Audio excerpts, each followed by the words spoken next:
Au bout d'un moment, voilà, ça devait venir, hein. La première défaite du Real Madrid cette saison, ça vient au stade Pierre-Mauroy face au LOSC, face à Lille.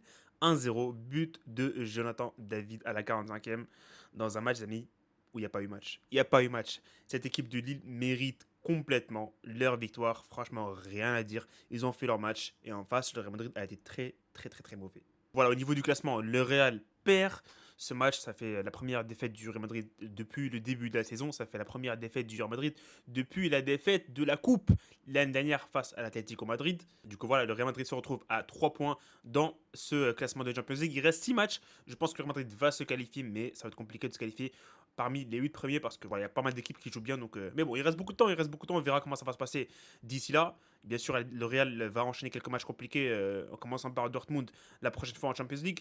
Mais bon, on va revenir à notre match, les amis, avec cette compo du Real Madrid face à cette équipe de Lille. La vérité, une surprise dans cette compo, c'est la titularisation de Hendrik. Du coup, la compo, ça fait Louni no goal. Louni, bien sûr, il remplace Courtois sur ce match. Carvajal, Mendy, rien à dire. La défense centrale, pareil. Militao, Rudiger, rien à dire. Le milieu, Tchouaméni, Valverde. Titularisation de Kamavinga. Ça me choque pas tant que ça que Kamavinga soit choisi pour être titulaire dans ce match. Je croyais aussi à la titularisation de Arda Güler, mais au final, c'est Kamavinga qui a été choisi. Et du coup, voilà, Kamavinga qui a joué, les amis.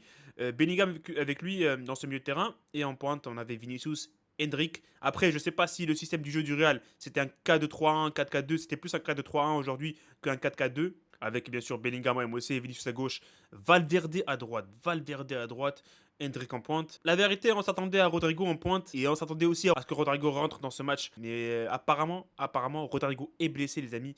Il a une petite gêne au dos, donc c'est pour ça qu'il n'a pas joué, d'après ce qui a été mentionné par Carlo Ancelotti en conférence de presse. Rodrigo blessé, au final, ça explique pourquoi il n'est pas rentré, parce qu'il restait un changement pour Ancelotti vers la fin du match, il l'a pas utilisé, donc on s'était tous demandé pourquoi Rodrigo n'était pas inclus dans cette équipe, dans ce match contre Lille.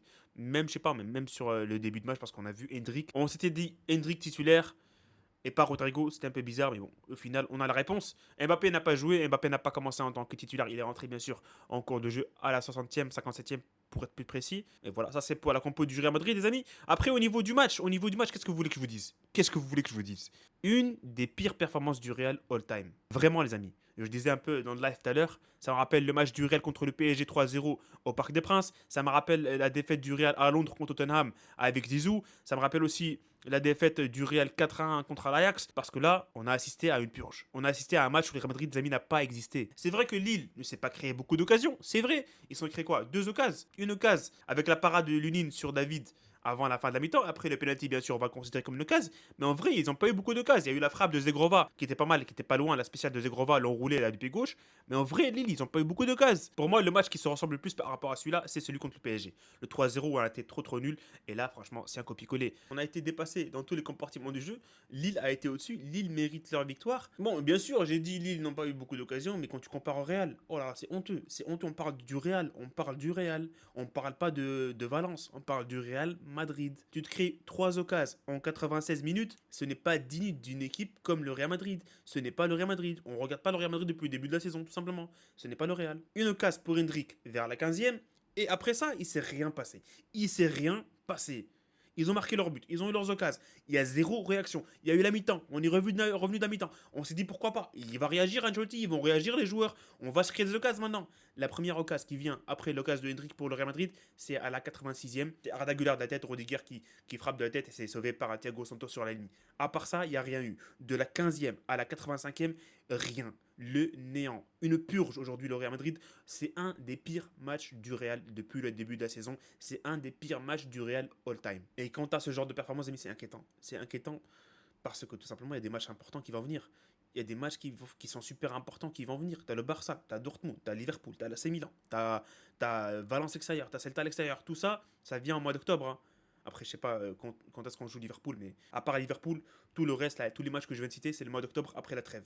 Tu as tous ces matchs super compliqués que tu vas jouer et t'as pas une équipe prête. T'as pas une équipe prête pour jouer ces matchs. On a galéré contre Mallorca, on a galéré contre Palmas, on galère contre Lille, on perd contre Lille, on a galéré sur pas mal de matchs, mais on arrive à gagner. Stuttgart, Real Betis, Valladolid, il y en a plein des matchs où on galère, mais on arrive à gagner. Mais là, on a perdu, on mérite de perdre, on a galéré, on a perdu. C'est pas chaque jour tu vas compter sur une frappe de Valverde, sur un génie de Vinicius sur le côté gauche, un penalty de Mbappé. C'est tout simplement pas à chaque match que tu vas être sauvé, tout simplement. Enfin, le jeu qu'on regarde là, c'est pas digne du Real Madrid, tout simplement. Il faut pas aller chercher très très loin. Et j'ai l'impression que ça manque beaucoup de grinta, ça manque beaucoup d'intensité, ça manque beaucoup d'envie dans cette équipe du Real Madrid. T'as pas ce joueur qui va se jeter à tout prix. On a vu Hendrik qui a bien commencé sur les 15 premières minutes où il s'est jeté, il a montré sa grinta, il a montré son envie. Et parfois il a exagéré au niveau d'envie. On a vu son tacle où il prend un carton jaune. Mais c'est le seul joueur pour moi qui a montré qu'il voulait vraiment aller chercher un truc sur ce match. Bon, après, les 20 premières minutes, il a complètement disparu, Hendrik, mais voilà, au moins il a montré un petit truc. Et à part les 20 minutes de Hendrik, franchement, pour moi, il n'y a aucun joueur qui a été bon sur ce match. Zéro. Tous les joueurs ont été mauvais. Peut-être l'entrée de Arda Güler, où il a été pas mal intéressant en tout cas sur le jeu. Il aurait pu marquer Arda Güler, dommage. Ça frappe de la tête, la troisième occasion du Real. Hein, la troisième occasion du Real, elle finit dans les mains de notre ami Chevalier. Et aussi, il fait la passe. Hein. Il fait la passe pour Rudiger sur l'occasion sauvée sur la ligne de Thiago Santos. Tout ça pour vous dire, les amis, c'est que le Real a été nul. Voilà. On va pas rester longtemps à débattre sur ce match. Voilà, le Real a été nul. On a perdu. On mérite nos défaites. GG à Lille. Ils méritent leur victoire. On passe à autre chose. On oublie ce match et on passe. On veut le Real Madrid qu'on connaît. Le Real Madrid qu'on avait regardé l'année dernière. Le Real Madrid qui donnait envie à regarder. L'année dernière, on était en train de marcher sur un nuage. J'attendais le Real de semaine en semaine, les amis. De minute en minute. Je voulais que le Real, dès que le match terminé du Real Madrid, j'attendais le prochain. Là, franchement, j'ai pas envie. J'ai pas envie de regarder le prochain match du Real. Si c'est pour voir ça. Chaque match, je me dis, la prochaine fois, ça sera mieux. La prochaine fois, on sera plus fort. La prochaine fois, on va être meilleur. Mais non, c'est que des déceptions. Après des déceptions. Après des déceptions. Après des déceptions. C'est pour ça que je dis que le timing de la défaite, il est pas mal. Parce qu'après, on a des gros matchs. Parce que je pense, les joueurs du Real, je sais pas, on regarde les matchs, nous. Hein, mais je pense, eux, dans leur tête, c'est la meilleure équipe du monde. Personne peut les arrêter. Personne peut les jouer. Ils ont la baraka. Personne pourra les battre. Mais non. Non, quand t'es nul, tu perds. Alors, vraiment, les amis, j'ai pas. J'allais faire des tops et des flops, mais franchement, qui? Je vais mettre qui en top? Bon, flop, c'est pas compliqué, hein, toute l'équipe. Mais top, il y a personne. Littéralement, personne. Personne qui a vraiment réussi à tirer son épingle pardon, du jeu. Tous les joueurs ont été mauvais. Il n'y en a pas un qui dépasse 4 sur 10. Si je devais noter. Il n'y en a pas un qui dépasse 4 sur 10. Les changements. Les changements, bien sûr, on a parlé du changement de Rodrigo. On voulait que Rodrigo rentre, mais comme j'ai dit dans l'intro, les amis, il était blessé, donc c'est logique. Au final, il est blessé du dos, donc il pouvait pas rentrer. Mais il restait quand même un changement pour Angeldi. Il aurait pu utiliser, pourquoi pas, Lucas Vasquez. Ça pouvait pas être pire qu'un des autres joueurs qui étaient sur le terrain. Bon, on a vu, bien sûr, l'entrée de Mbappé à la 57e. Il a joué, il est rentré. Il est rentré, Mbappé. À la limite, laisse Hendrik. Il est rentré, Mbappé. Après, je vais pas attaquer Mbappé sur ce match, rien à dire. Tous les joueurs ont été mauvais, on va pas pointer du doigt à Mbappé. Il est rentré, il n'a pas été bon, il revient de blessure. Je ne sais pas comment il est revenu de blessure d'ailleurs, mais il est revenu de blessure. Mais bon, il est venu, les amis, il a fait son footing, il va rentrer à la maison tranquille. Rien à dire par rapport à Mbappé. Je vais plus critiquer les joueurs qui étaient titulaires. Vinicius Junior quand même. Vinicius Junior, on me dit qu'il est nul parce qu'il est avec Mbappé. Là, il n'est pas avec Mbappé, ça fait 2 matchs, il est nul. Contre Atletico, il n'a pas fait un bon match, Vinicius, on est d'accord. Hein. Là aussi, il n'a pas été bon. Catastrophique, il a commencé à jouer à la 85e, le poteau. Comment ça, tu commences à jouer à la 85e? C'est honteux de fou, franchement, c'est honteux de fou. Comment on passe du Vinicius l'année dernière, le meilleur joueur du monde, il était injouable sur son côté gauche, et là, on dirait Mouniaïn, frère, ce côté gauche. J'en ai marre de regarder ce Real Madrid. Ça fait le 10e match. Chaque fois, on se dit, vas-y, ça va changer, prochain match, ça va changer. Il va changer la compo, il fait des 4-4-2, des 4-2-3-1, 4-3-3. Ça ne change rien. Ça ne change rien, on est nul. On est trop nul, on est mauvais, on est médiocre. Je sais même pas comment on est deuxième de Liga, la vérité, avec ce niveau. Normalement, on est 12e. Voilà, les amis, je vais pas parler pendant 40 000 ans de brief, c'est comme ça, voilà. Il n'y a, pas de- y a, pas, y a, pas, y a pas de football, il y a pas de football. Je vais parler de quoi? On a été nul, c'est tout. Voilà, une prestation honteuse du Real Madrid. 3 occasions en 95 minutes, voilà, c'est le résumé.